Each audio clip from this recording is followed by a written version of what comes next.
Hey folks, we're doing another camera test of the OnePlus 3 for a very good reason. I screwed up. I exported the videos wrong. So we're gonna try this again with a different camera app, a much better camera app.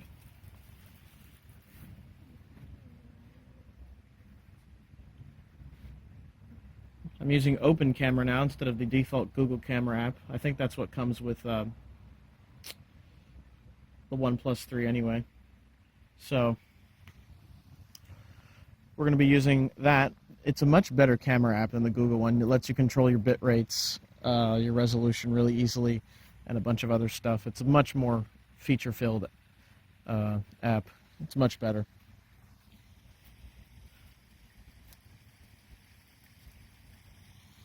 We're doing this one in 4K, of course. That's the first test.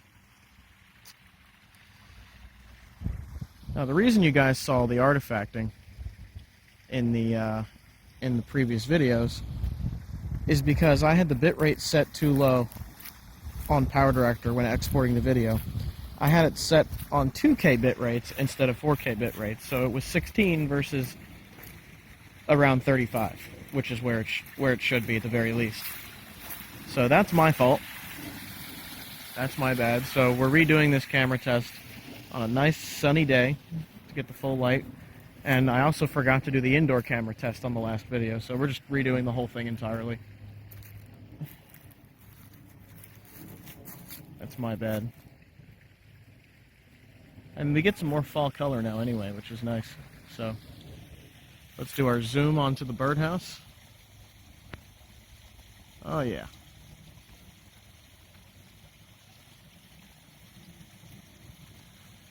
The zoom is kind of jerky on Open Camera.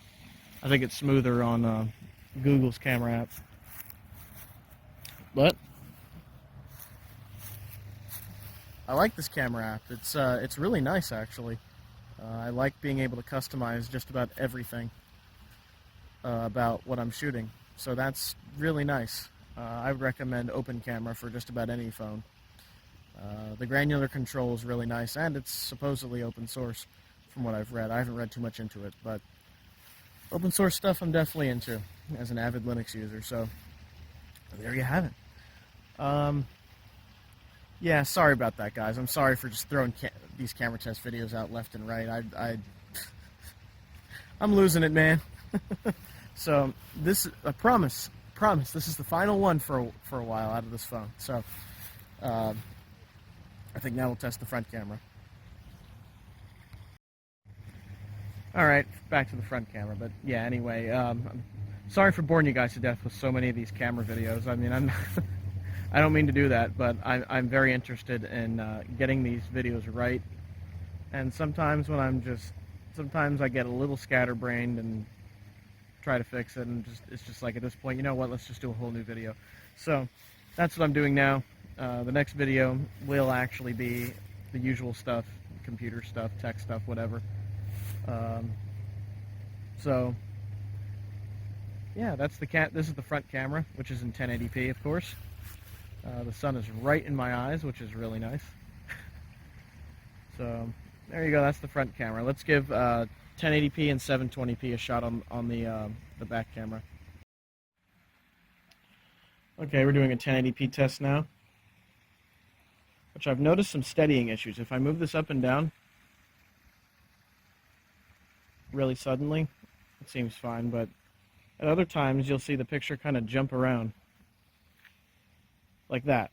See, there's like a little jump. It just goes, the picture just jerks up or down or in some direction. I'm only noticing this on the 1080p mode for whatever reason. I wonder if that ladybug is still there. Oh no, it's gone. Oh no, it is. It's still there. I'm noticing a lot more jerkiness on 1080p for some reason. I don't think it's going to look any worse, to tell you the truth. It's probably going to look just about the same as 4K did. Somebody's dog. Yeah, the tests seem fine. Like, I really don't see anything that's too wrong with 1080p other than the jerky movement sometimes. Like, oh man, right there. I don't know what does that. I think that's the camera module itself, because it's done in both Open Camera, which I'm using now, and Google's camera app. So that might just be the camera module itself. Yeah, look at that. So in 1080p in particular, it does that. I've not noticed that in 4K or 720p shots. So let's give 720p a try now. Okay, here's 720p. If I move it around, you don't see that jerky movement at all, like you did with 1080p, which I find a bit weird. I don't know why it's worked out that way. There's your ladybug.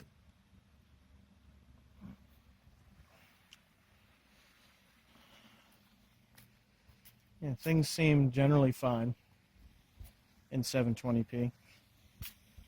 No real motion issues at all. It just seems to work fine. So I wonder why 1080p is such a problem for this camera. I've heard rumors that OnePlus is going to come out with the OnePlus 3T, which is supposedly going to have a better camera module in it. And maybe this is why. I'm not sure.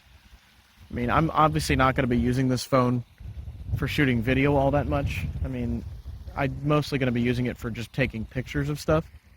So the video being that way is not a huge deal to me, but for some people that shoot videos on nothing but their phone, that's a huge deal.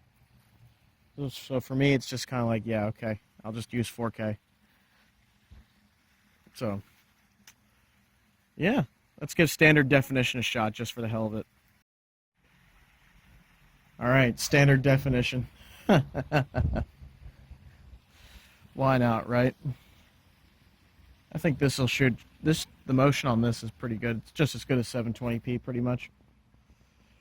Although, judging by the screen, it looks pretty. It looks kind of just based on what I'm seeing. Might be fine though if you just need a quick low resolution video. I might as well be using a digital 8 camera or something right now. You can see by looking at the leaves on the lawn that it's just, the resolution sucks. Standard definition tends to look better on vintage equipment than it does on a phone or something like that, or a digital camera. It looks better on tape cameras than it does on anything else. Well, there you go. There you have it, folks. That's been a camera test of the OnePlus 3. The Moto X did better, and that was supposed to have a bad camera, a kind of crappy camera. This is the Moto X Pure Edition, that is. This actually, I think, does a little bit worse. For me, though, the features of the phone outweigh the camera performance, because I don't really use the camera for much other than taking pictures. I don't take video with my phone. I take video with a camera because I like to actually have decent picture. And a phone is just not going to really give you the same thing because the lens is so small. So unfortunately, that's a thing. So there you have it, folks. This is a redo of the camera test with some more resolutions and different camera app entirely, Open Camera, which is what I plan on using on this phone. I don't recommend the Google one because it's just Open Camera is way better. So anyway, that's been a camera test, a redo, a much better version of a camera test on the OnePlus 3. I think the one thing we have left to do is to go inside. Alright, I'm just going to go back to 4K for the indoor test. So here's the boombox, a bunch of random stuff on the ground. Here's a bunch of computer stuff and an NES and a keyboard and yada yada yada. There's the inside of this machine. Let's see if I can turn the flash on. Hey, you can turn the light on with this camera app, which is very nice. So this is an example of a type of video I would do where I'm going to point at a computer, look at the components inside of it, talk about them, maybe zoom in on a particular thing. Let's zoom in on the PCI slots there. Ugh, I need to dust this computer out. But yeah, you can turn the light on and off within the Open Camera, which is nice. I like that. That's pretty cool. There's some CDs and stuff. So that's an indoor camera test of the type of stuff that I would do, where you just point a camera at something. I'm noticing some noise right around here, where all the 5 1/4 inch bay stuff is.